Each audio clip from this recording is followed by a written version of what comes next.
கர்த்தருடைய பரிசுத்த நாமத்திற்கு மகிமை உண்டாவதாக. ஆண்டவராகிய இயேசு கிறிஸ்துவின் இனிய நாமத்தினாலே இந்த கான்பரன்ஸ் காலில் இணைந்திருக்கிற யாவருக்கும் இயேசு கிறிஸ்துவின் நாமத்தினாலே வாழ்த்துக்களை சொல்லிக் கொள்கிறேன். காலை வணக்கத்தை தெரிவித்துக் கொள்கிறேன். கர்த்தர் தாமே நம்மை ஒவ்வொருவரையும் ஆசீர்வதிப்பாராக. அருமையான தெய்வ பிள்ளைகளை கடந்த நாட்களிலே நாம் தொடர்ந்து பார்த்து கொண்டிருக்கிறோம். 1 கொரிந்தியர் 9:24 பந்தய சாலையில் ஓடுகிறவர்கள் எல்லாரும் ஓடுவார்கள், ஆகிலும் ஒருவனே பந்தயத்தை பெறுவான் என்று அறியீர்களா? நீங்கள் பெற்றுக் கொள்ளத்தக்கதாக ஓடுங்கள் என்று சொல்லி. ஆம், அருமையான தெய்வ பிள்ளைகளே, கடந்த நாட்களை பார்த்தோம். 7 வழிகளை குறித்து நாம் பார்த்தோம். 7 வழிகளிலே, எப்படிப்பட்டதான வழிகளிலே செல்லும் பொழுது கண்டிப்பாக நாம் அந்த பந்தய பொருளாகிய பரலோக ராஜ்யத்தை பெற்றுக் கொள்ள முடியும். இந்த ஓட வேண்டிய வழிகளை குறித்து நாம் பார்த்தோம். பூர்வ பாதை, சீவ பாதை, நெருக்கமான பாதை, உபத்திரவத்தின் பாதை, சத்தியத்தின் பாதை, பரிசுத்த பாதை, சியோனுக்கு செல்கிறதான பாதை என்று சொல்லி அங்கே 7 வழிகளை குறித்து பார்த்தோம். அப்படிப்பட்டதான வழிகளிலே செல்லும் பொழுது நாம் என்ன பலனை அடைகிறோம் என்று ஒரு காரியத்தை பார்த்தோம். வாடாத கிரீடம் என்று சொல்லி கடந்த நாட்களிலே பார்த்தோம். 1 பேதுரு 5 1 முதல் 4 வசனங்களிலே வாசிக்கும் பொழுது அங்கே கடைசி வசனத்திலே அந்த சொல்லப்பட்டது 4வது வசனத்திலே, அப்படி செய்தால், எப்படி செய்தால், உங்களில் மூப்பருக்கு உடன் மூப்பனும் கிறிஸ்துவின் பாடுகளுக்கு சாட்சியும் இனி வெளிப்படும் மகிமைக்கு பங்காளியுமாய் இருக்கிற நான் புத்தி சொல்கிறது என்னவென்றால் என்று சொல்லி ஆரம்பிக்கிறார் அப்போஸ்தலனாகிய பவுல். உங்களிடத்தில் உள்ள தேவனுடைய மந்தையை நீங்கள் மேய்த்து கட்டாயமாய் அல்ல, மனப்பூர்வமாயும் அபலட்சணமான ஆதாயத்திற்காக அல்ல, உற்சாகமான மனதோடும் சுதந்திரத்தை எருமாப்பாய் ஆளுகிறவர்களாக அல்ல, மந்தைக்கு மாதிரிகளாகவும் கண்காணிப்பு செய்யுங்கள். அப்படி செய்தால் பிரதான மேய்ப்பர் வெளிப்படும் போது மகிமையுள்ள வாடாத கிரீடத்தை பெறுவீர்கள் என்று சொல்லி கடந்த நாட்களை பார்த்தோம். நாம் செல்லுகிற பாதைகள் இப்படிப்பட்டதான பாதைகள், 7 விதமான பாதைகளிலே நாம் இந்த நாட்களே கடந்து செல்லுகிறோம். இப்படி செல்லும் பொழுது கண்டிப்பாக நிச்சயமாகவே மணவாளனாகிய இயேசு கிறிஸ்து வரும்போது மணவாட்டியாகிய நம்மை அலங்கரித்து அவரோடு கூட அழைத்து செல்ல வரப்போகிறார். நிச்சயமாகவே நம்மை அப்படிப்பட்டதான அலங்கரிப்போடு கூட மணவாளனாகிய இயேசுவுக்கு நம்மை ஆயத்தப்படுத்திக் கொண்டிருக்கிறார். அந்த நாட்களிலே இன்றைக்கு நாம் வாசிக்கும் பொழுது சிங்காரமான கிரீடம் என்று சொல்லி எசேக்கியேல் தீர்க்கதரிசியின் புஸ்தகத்திலே 16 அங்கே 12வது வசனத்திலே சொல்லப்பட்டிருக்கிறது. அங்கே சொல்லப்பட்டிருக்கு பாருங்க. 12வது வசனத்திலே, உன் நெற்றியில் நெற்றி பட்டத்தையும் உன் காதுகளில் காதணியையும் உன் தலையின் மேல் சிங்காரமான கிரீடத்தையும் தரித்தேன் என்று சொல்லி அவர் சொல்லுகிறார். அருமையானவர்களே, நிச்சயமாகவே நாம் இப்படிப்பட்ட பாதைகளிலே செல்லும் பொழுது, மேலே சொல்லப்பட்டதான பாதைகளிலே நாம் செல்லும் பொழுது அவர் நிச்சயமாக மனவாட்டியாக நமக்கு இப்படிப்பட்டதான அலங்கரிப்பு கொடுக்கிறார். நம்முடைய நெற்றியிலே நெற்றி பட்டத்தை அவர் தரிப்பிக்கிறவராக இருக்கிறார். பெரும்பால் கிட்டத்தட்ட இந்த திருமண வைபவங்களை பார்க்கும் பொழுது சேலம் பகுதியிலே அநேகர் அந்த நெற்றியிலே நெற்றி பட்டம் திருமணத்தின் போது போது கெட்டுவார்கள். அதே போல ஆண்டவராகிய இயேசு கிறிஸ்து மனவாட்டியாக நம்மையும் இப்படியாக அலங்கரிப்பார் என்று சொல்லி அங்கே பார்க்கிறோம். வேதத்திலே சொல்லப்பட்டது அதே எசேக்கியேல் தீர்க்கதரிசன புஸ்தகத்திலே 16ஆம் அதிகாரத்திலே அங்கே 19வது வசனத்திலிருந்து சொல்லப்பட்டிருக்கிறது, நான் உன்னை ஜலத்தினால் முழுக்காட்டி உன்னை சுத்தம் மாற ஸ்நானம் பண்ணுவித்து உனக்கு எண்ணெய் பூசி என்று அந்த 9வது வசனத்தில் சொல்லப்பட்டிருக்கிறது. அருமையான தெய்வ பிள்ளைகளே, நம்மை மனவாட்டியாகிய நம்மை ஜலத்தினாலே கழுவினார், முழுக்காட்டி இருக்கிறார். ஞானஸ்நானம் என்கிறதான அந்த கட்டளையின்படியாக, அவருடைய உபதேசத்தின்படியாக தண்ணீரினால் கழுவி நம்மை சுத்திகரித்து வைத்திருக்கிறார். நம்முடைய பாவமர நம்மை கழுவி சுத்திகரித்து வைத்திருக்கிறார். ஏனென்றால் வேதத்திலே சொல்லப்பட்டிருக்கிறது, உங்களுடைய பாவங்கள் இரத்தாம்பர சிவப்பா இருந்தாலும் பஞ்சை போல வெண்மையாகும் என்று சொல்லி இப்படியாக அவர் நம்மை கழுவி சுத்திகரித்து வைத்திருக்கிறார். அதுவே அங்கே சொல்லப்பட்டிருக்கிறது. அது மாத்திரமல்ல, உனக்கு எண்ணெய் பூசி, எண்ணெய் என்றால் அபிஷேகம், அது அபிஷேகத்தினாலே நம்மை நிரப்பி வைத்திருக்கிறார். அபிஷேகத்தோடு கூட கடந்து செல்ல நமக்கு அவர் உதவி செய்கிறார். அது மாத்திரமல்ல, 10வது வசனம் சொல்லப்படுகிறது, சித்திர தையல் ஆடையை உனக்கு உடுத்தி சாயம் தீர்ந்த பாதரட்சைகளை உனக்கு தரித்து என்று சொல்லி அங்கு சொல்லப்படுகிறது. கட்டுவதற்கு மெல்லிய புடவையை நமக்கு கொடுத்திருக்கிறார். மூடிக்கொள்வதற்கு பட்டு சால்வையை கொடுத்திருக்கிறார் என்று சொல்லி இப்படியெல்லாம் மனவாட்டி ஆகிய நம்மை அலங்கரித்துக் கொண்டிருக்கிறார். அவர் அலங்கரித்து தான் அவருடைய ராட்சியத்துக்கு அவருக்கென்று மனவாட்டியாக நம்மை தெரிந்தெடுத்து வைத்திருக்கிறார்.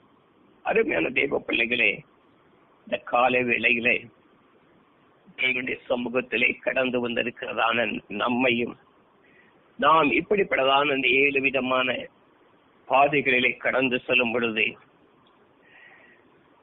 பூர்வ பாதையிலே கடந்து செல்லும் பொழுது, ஜீவ பாதையிலே கடந்து செல்லும் பொழுது, நெருக்கமான பாதையிலே கடந்து செல்லும் பொழுது, உபத்திரவத்தின் பாதையிலே கடந்து செல்லும் பொழுது, சத்தியத்தின் பாதையிலே கடந்து செல்லும் பொழுது, பரிசுத்த பாதையிலே கடந்து செல்லும் பொழுது, சீயோனுக்கு போகிற பாதையிலே கடந்து செல்லும் பொழுது கர்த்தர் நமக்கு மாடாத கிரீடத்தை கொடுக்கிறார்.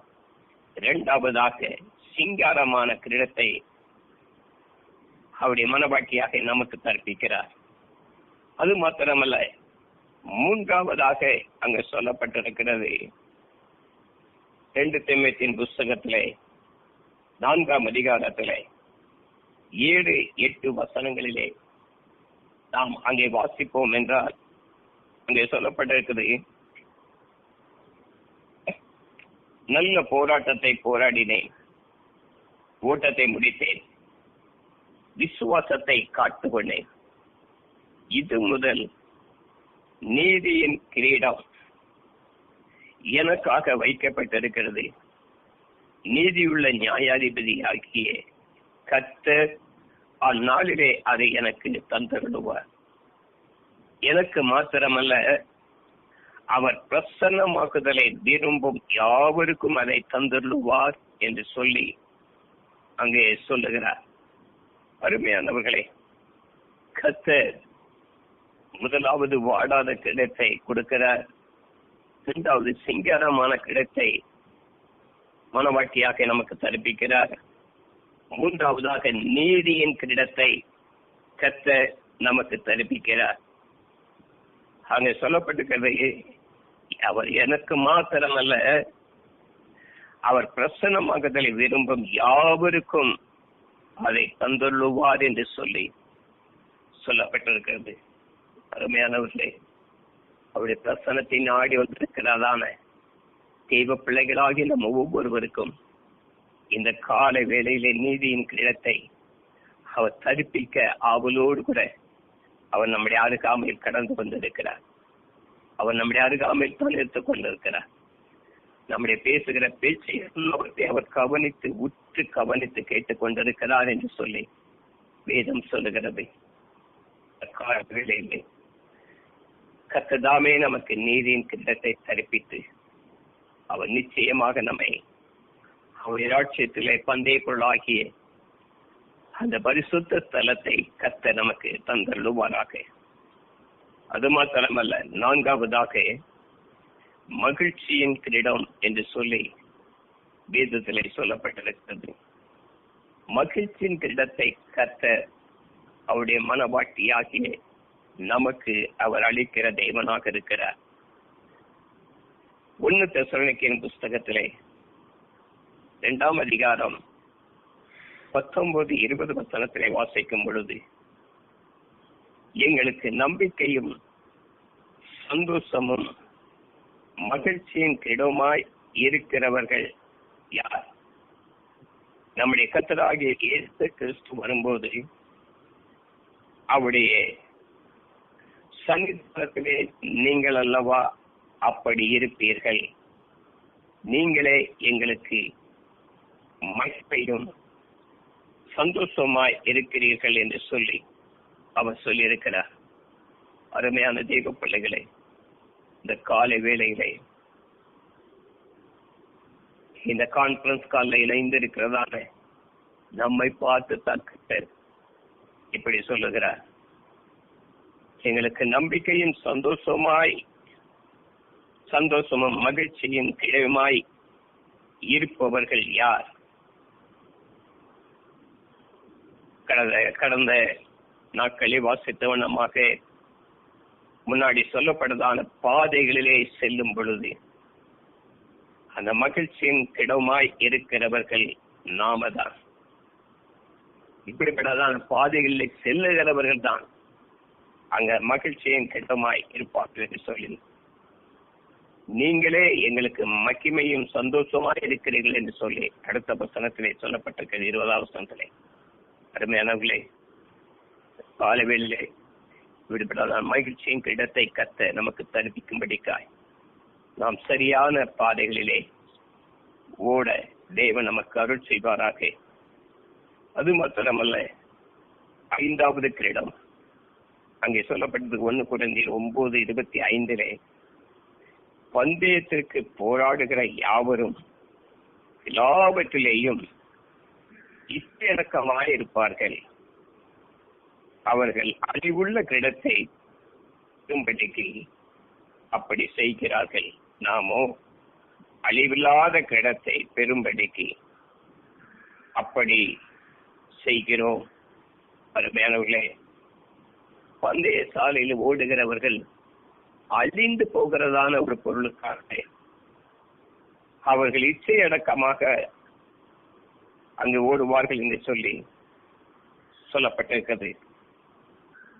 உலக பிரகாரமான ஒரு பந்தய பொருளை பெறுவதற்கு இச்சையடக்கத்தோடு கூட ஓடுவார்கள் என்றால் பரமகானாகிய பரலோக ராஜ்யத்தை சுதந்திரிப்பதற்கு நாம் எவ்வளவு இச்சையடக்கத்தோடு கூட கடந்து செல்ல வேண்டும். அப்படி செல்லும் பொழுது அவர் அழிவில்லாத கிரீடத்தை கத்த நிச்சயமாக தருவார். அருமையானவர்களே, இந்த காலை வேளையிலே அப்படிப்பட்டதான அந்த அழிவில்லாத கிரீடத்தை கத்த நமக்கு தரும்படிக்காய் அவருடைய சமூகத்தை நோக்கி நாம் எப்பொழுதும் பார்த்து கொண்டே இருப்போம்.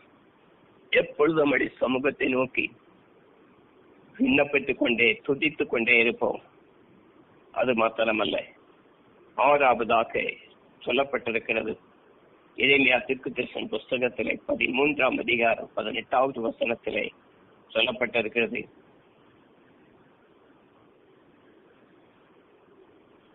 நீங்கள் ராஜாவையும் ராஜாத்தியையும் நோக்கி தாழ வந்து உட்காருங்கள், உங்கள் சிரசின் சிங்காரமாக்கிய உங்கள் மகிமையின் கிரீடம் விழுந்ததென்று சொல்லுங்கள்.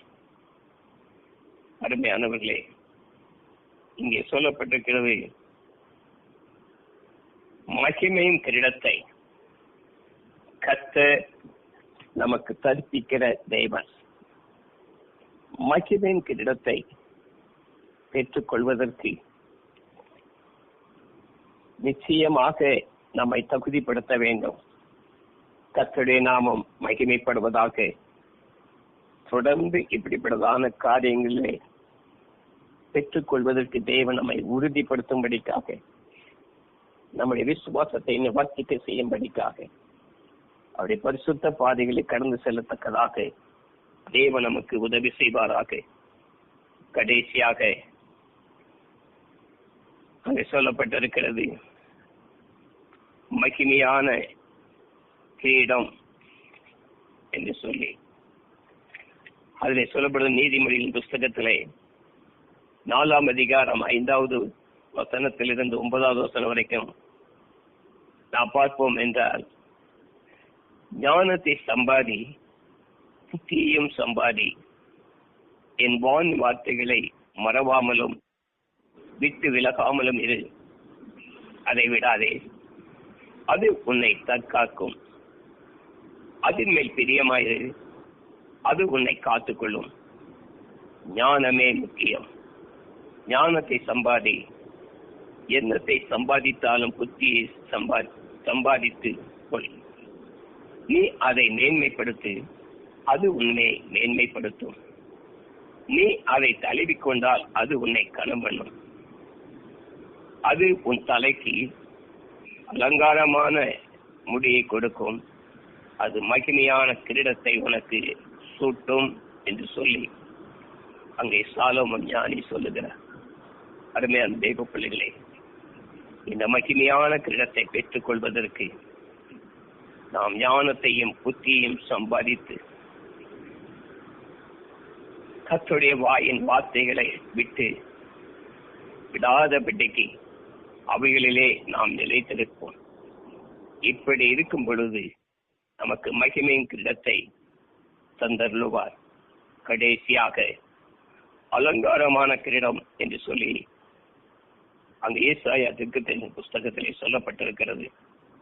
ஏசாயா தீர்க்கதரிசன புஸ்தகம் 62ஆம் அதிகாரம் 1 முதல் 3 வசனங்களிலே நாம் வாசிக்கும் பொழுது, சீயோனின் நிமித்தமும் எருசலேமின் நிமித்தமும் நான் மௌனமாய் இராமலும், அதன் நீதி பிரகாசத்தை போலவும் அதன் ரட்சிப்பு எரிகிற தீவெட்டியை போலவும் வெளிப்படும் மட்டும் அமராமலும் இருப்பேன்.